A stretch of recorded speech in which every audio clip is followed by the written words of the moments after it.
बिस्मिल्लाहिर्रहमानिर्रहीम। अस्सलाम वालेकुम मेरे मुसलमान भाइयों, बहनों, बेटियों, बेटों, बुज़ुर्गों, दोस्तों। रमज़ान मुबारक, ये वो माह मुबारक है जब ये आता है तो जो सिद्क़े दिल से ये नीयत कर लें कि मैं रमज़ान का एहतराम भी करूँगा, रोज़े भी रखूँगा। अल्लाह ताला के फ़ज़ल व करम से अल्लाह ताला पहले दिन ही अहले ईमान की बख्शिश फ़रमा देता है। और ये वो माह मुबारक है जिसके हर रोज़ इफ्तार के वक्त 10 लाख जो कलमा गो हैं उनकी बख्शिश कर दी जाती है। ये माह मुबारक वो है जो अपने जलाओ में बेइंतहा यानी अनगिनत जो है बरकतें, रहमतें और नेमतें, राहतें लेके जो है आ रहा है ये माह मुबारक। तो इसके लिए आज बड़ी खुशी का दिन है। और ये वो दिन है जिस दिन शैतान रोता है, वो कहता है कि मेरी तो सारी मेहनतें बर्बाद हो जाएंगी। जो 11 महीने मैंने कोशिश की लोगों को राग़िब करने की, अब ये 12वां महीना ऐसा जो अल्लाह का महीना है, इसमें जो लोग तौबा करेंगे उनकी तौबा कबूल हो जाएगी। और वो हदीस पाक जो हदीस कुदसी आप ज़हन में रखें कि अल्लाह करीम ने फरमाया है, मेरे महबूब सल्लल्लाहु अलैहि वसल्लम, अगर मैंने आपकी उम्मत को अज़ाब देना होता तो मैं इनको ये माह मुबारक क्यों अता करता, रमज़ान का महीना क्यों देता। जिससे मुराद ये है कि ये वो महीना है जिसमें अगर आदमी सिद्क़े नीयत से अल्लाह ताला के हुज़ूर सर बसजूद हो जाए और हुज़ूर सल्लल्लाहु अलैहि वसल्लम का वास्ता और वसीला दे तो अल्लाह ताला बख्शिश फरमा देते हैं। जहन्नुम से आज़ादी का महीना है। 2 वाक़यात आपको बड़े ईमान अफरोज़ सुनाने हैं कि रमज़ान पाक में आपने इस माह मुबारक का एहतराम बहुत करना है। एक बुखारा में मजूसी रहता था जो आतिश परस्त था। रमज़ान का महीना था, वो दोनों बाज़ार से गुज़र रहे थे तो बेटे ने कोई चीज़ ख़रीदी दुकान से और खानी शुरू कर दी। तो बाप ने उसे मना किया। उसने कहा, बेटा ये मुसलमानों का महीना है, बड़ा मुतबर्रक, और मुसलमान इस महीने में रोज़े रखते हैं, इसका एहतराम है, तुम बाज़ार में जाते हुए चीज़ खानी बंद कर दो। तो उस बेटे ने बाप से कहा कि आप भी तो रमज़ान में खाते पीते हैं। उसने कहा, मैं बाज़ार में या लोगों के सामने मुसलमानों की नहीं खाता, मैं तो घर के अंदर खाता हूँ, कोई जहाँ मुझे ना देखे। तो तुम तो बाज़ार में खा रहे हो। जब बेटे ने उससे तकरार शुरू की तो उसने एक थप्पड़ अपने बेटे के मुंह पर रसीद किया। बेटे के हाथ से वो चीज़ भी गिर गई और बेटा जो था जब घर में गए, कुछ रोज़ के बाद उस आतिश परस्त का इंतकाल हो गया। और उसके बाद उस वक्त के जो एक बहुत बड़े वली अल्लाह थे, उन्होंने उसको देखा तो वो जन्नत में फिर रहा था। उन्होंने कहा, तुम तो मजूसी थे और तुम जन्नत में कैसे आ गए। उसने कहा, हुआ ये कि जब मेरा इंतकाल हुआ तो अल्लाह ताला ने वो जो मैंने अपने बेटे को अदब का, रमज़ान पाक के अदब के बारे में सख्ती से मना किया था कि इसका अदब करो इस माह मुबारक का, अल्लाह ताला ने उसके बदले में मरते वक्त मुझे ईमान की दौलत अता फ़रमा दी थी और अल्लाह ताला ने मुझे ये जन्नत अता कर दी है। ये तो एक गैर मुस्लिम ने जो अदब किया। अब उन लोगों के बारे में क्या ख़्याल है जो हमारे मुसलमान बज़ाहिर कलमा गो भाई जो हैं वो बड़े अपने आप को बड़ा फ़ैशन ज़दा समझ के सिगरेट पी रहे होते हैं ओपन, और जाके कैंटीनों में बैठ के खाना खा रहे होते हैं, रोज़ेदारों के सामने इस तरह की हरकत करते हैं। उनको इससे बचना चाहिए। दूसरा वाक़या अल्लाह ताला की बेपाया रहमतों का भी मैंने सुनाना एक और पहलू। हज़रत मालिक बिन दिनार रहमतुल्लाह अलैह, जिनकी दाता गंज बख्श ने भी कश्फुल माजूब में बड़ी तारीफ़ की है, औलिया के सरदार, आपकी इतनी करामात हैं, अल्लाह ताला के फ़ज़ल से आपको ये अल्लाह ताला ने कुव्वत दी हुई थी कि वो पानी पे चलते थे। और उनके जो करामात हैं उनका कोई हिसाब भी नहीं, मट्टी को हाथ लगाएं तो वो सोना बन जाए।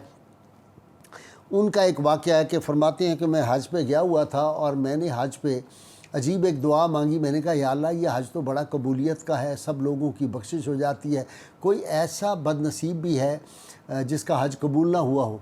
तो कहते हैं, जो ही मैं सोया तो मुझे ऊँग में इशारा हुआ, आवाज़ आई कि हाँ, एक बदबख्त है, वो फ़लाँ बस्ती में करीब ही रहता है, ये उस शख्स का नाम है, वो बड़ा बदबख्त आदमी है, उसका हमने हज कबूल नहीं किया।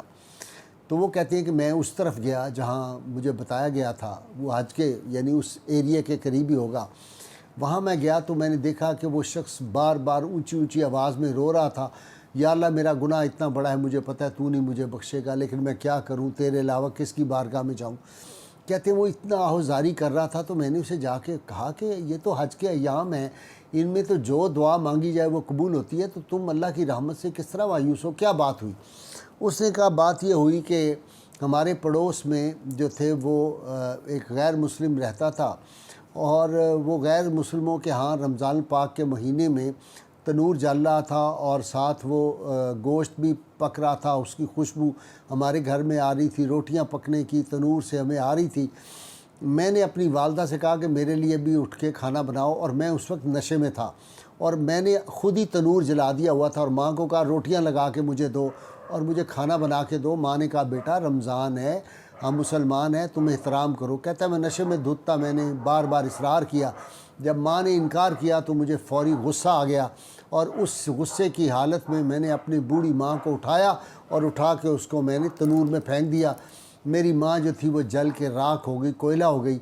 یہ خیال جب مجھے آتا ہے تو مجھے پتہ ہے کہ ماں کے قدموں میں جنت ہے، اور میں نے بہت بڑا ظلم کیا ہوا ہے، میری بخشش کیسے ہوگی؟ کہتی ہیں میں نے جب یہ سنا تو حضرت مالک بن دینار کہتے ہیں کہ میں نے کہا بدبخت، تجھے کیسے جنت اور تمہاری اللہ دعا کیسے قبول کرے گا؟ تو نے تو اپنی جنت کو اپنے ہاتھوں سے جلا دیا ہے، تمہارا اتنا کبھی گناہ ہے۔ کہتے جو ہی میں نے کہا تو اس آدمی نے چیخ ماری اور کہا اللہ، یہ کہہ کے تو اس کی جو روح وہ پرواز کر گئی۔ کہتے ہیں مجھے ہاتف غیبی سے آواز آئی کہ مالک بن دینار، تم نے کب سے میری رحمت سے لوگوں کو مایوس کرنا شروع کر دیا ہے؟ تمہیں پتہ نہیں لا تقنطوا من رحمت اللہ میرا ارشاد ہے۔ ہم انشاءاللہ، اللہ کریم نے فرمایا کہ ہم قیامت کے روز اس کی والدہ سے اس کی صلح کرائیں گے، اس کی والدہ سے اس کو معافی دلائیں گے، اس کی والدہ کے مقامات بلند کریں گے، اور تم نے اس کو ہم سے کیسے مایوس کیا؟ اس نے مرتے وقت ہماری طرف جس درد اور سوز کے ساتھ جو ہمیں پکارا ہے، تو میری رحمت نے گوارا نہیں کیا کہ میں اس کو مایوس کروں، ہم نے اس نوجوان کو بخش دیا ہے۔ تو لہٰذا اس سے یہ بھی ہمیں پتہ چلا کہ اللہ کی رحمت کی وسعت بہت زیادہ ہے۔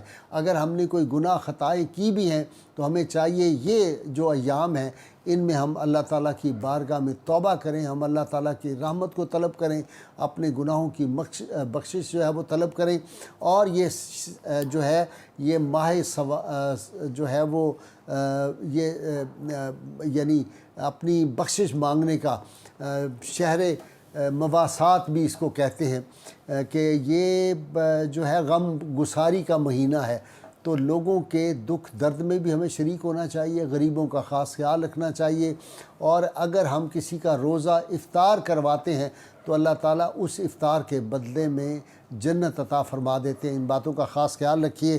اللہ تعالیٰ سے دعا ہے اللہ تعالیٰ حضور رحمت کونین صلی اللہ علیہ وسلم کی ہمیں غیر مشروط محبت لامحدود فداری نصیب فرمائے۔